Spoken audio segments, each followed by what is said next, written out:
I have the finalists for Original Oratory down here in Finalists Row.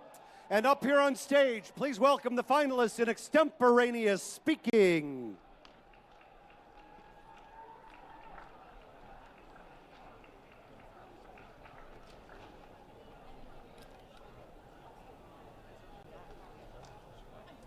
There were 6 finalists in the final round of Extemporaneous Speaking. In 6th place, from Elk Grove Village, Daniel Salgado.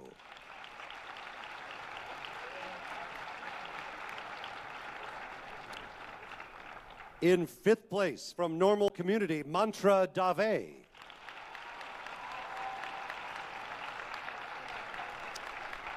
In 4th place, from University High School, Nick King.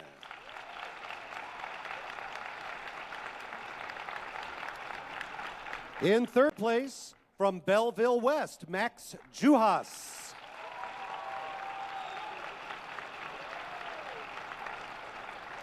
Your tournament runner-up in Extemporaneous Speaking, from York, James Golan.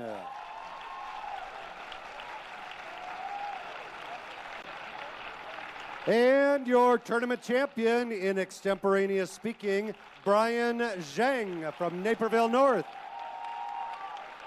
It goes, communication breakdown. Communication breakdown. When it's right, it's alright. When it's wrong, it's so wrong. When it's gone, it's so gone. It's too late. Communication breakdown. Communication breakdown. I can tell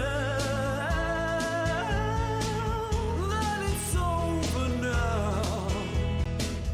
Please welcome your state champion for the 3rd year in a row in Extemporaneous Speaking, Brian Zheng.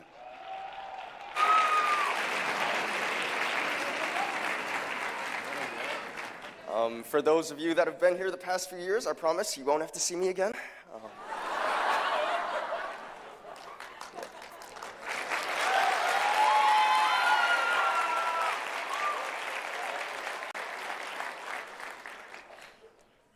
Last month, there was an interaction between Bernie Sanders and Elizabeth Warren that could have been a Wendy's commercial because it was all 100% real beef.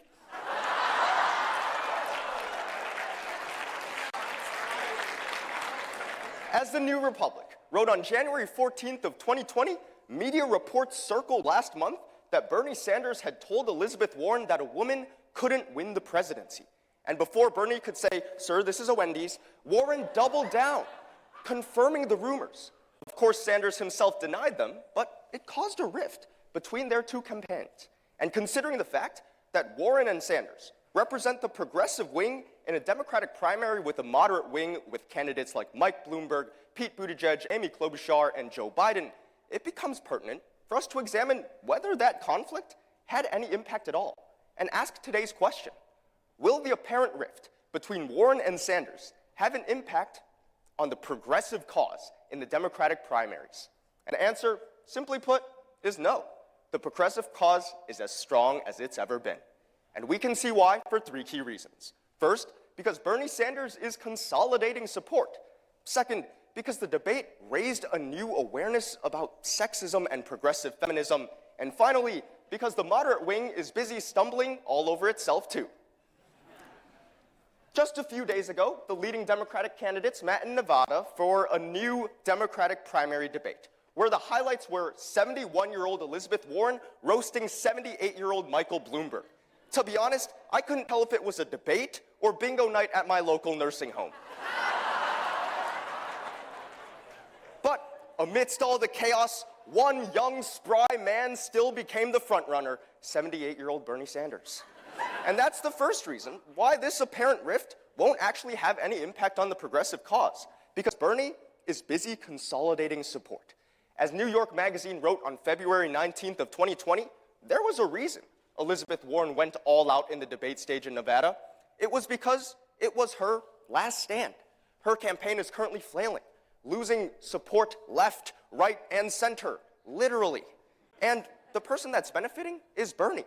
As Politico wrote just yesterday, Warren's campaign is almost completely out of cash. As of the start of February, she only had $2.3 million in the bank, while her progressive rival Sanders had over $17 million in the bank for his accounts. That essentially means that the progressive wing has already consolidated into a core block of Sanders' support. And as the Christian Science Monitor writes on February 19th of 2020, some projections from website 538 have already seen Sanders winning up to 41% of pledged delegates by Super Tuesday, meaning that if that comes to fruition, it's an almost unassailable delegate lead. That's why last month's rift between Warren and Sanders doesn't really mean much, because Sanders has already consolidated all the support he needs. Now, if you know anything about US history, and I know most of you do, you'll know that none of our presidents have been women. In fact, there's almost as much gender diversity there as there was in the Extemp final round.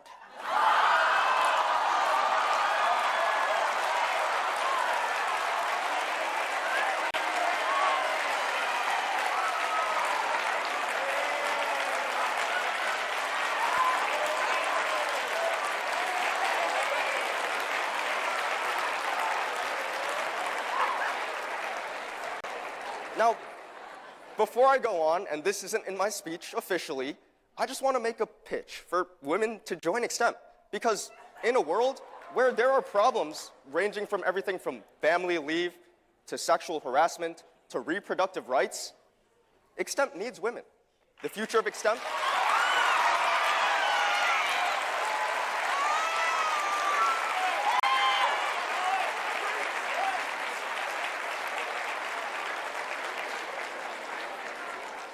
The future of Extemp is female, and the future of the world is too.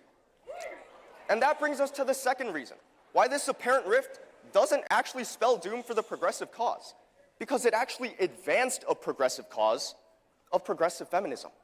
As another New York Magazine article wrote, the fact remains that this rift actually brought to light a big issue, whether or not Warren or a woman actually could win the presidency after what happened with Hillary Clinton in 2016.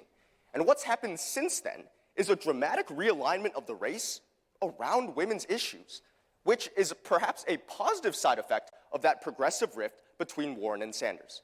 You see, as The Atlantic wrote on February 19th of 2020, the debate last week was a debate that progressives had been waiting for, because women's issues were front and center. In fact, Warren called out Mike Bloomberg for calling women horse-faced lesbians, which is ironic, because Michael Bloomberg looks a bit like Netflix's BoJack Horseman himself.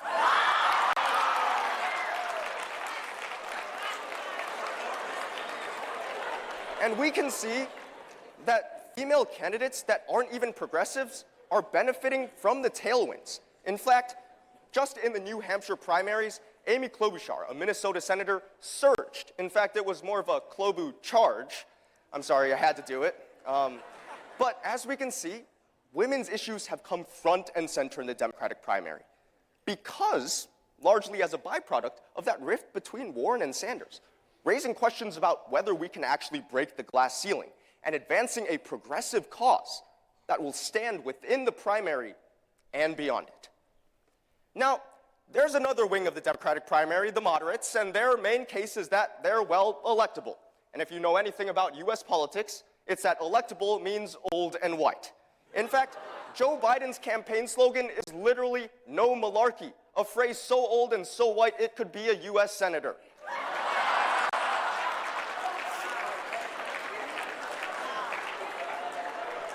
But Biden himself actually isn't gaining much traction. In fact, he's lost in Iowa and New Hampshire, and that's the same for the moderate wing overall. The third and final reason why this rift won't actually cause long-term damage to the progressive cause is because the moderates are too busy stumbling over themselves to gain traction. For example, Michael Bloomberg's debate performance was so bad that the actual Vox Media headline afterwards was "Mike Bloomberg is a disaster."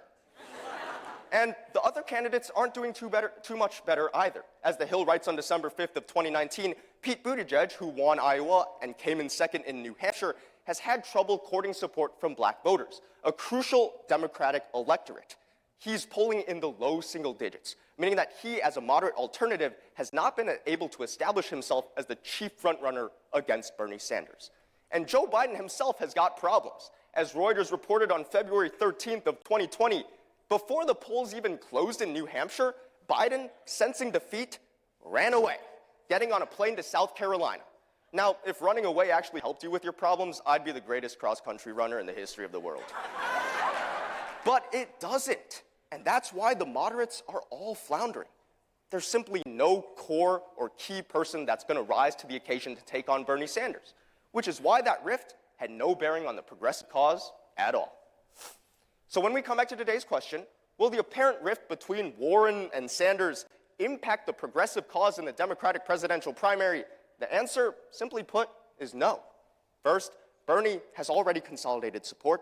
Second, it actually advanced progressive feminism. And finally, the moderates can't put up a capable challenge. So even though Warren and Sanders had 100% real beef, it looks like the burger of the Democratic primary is still the progressives to eat.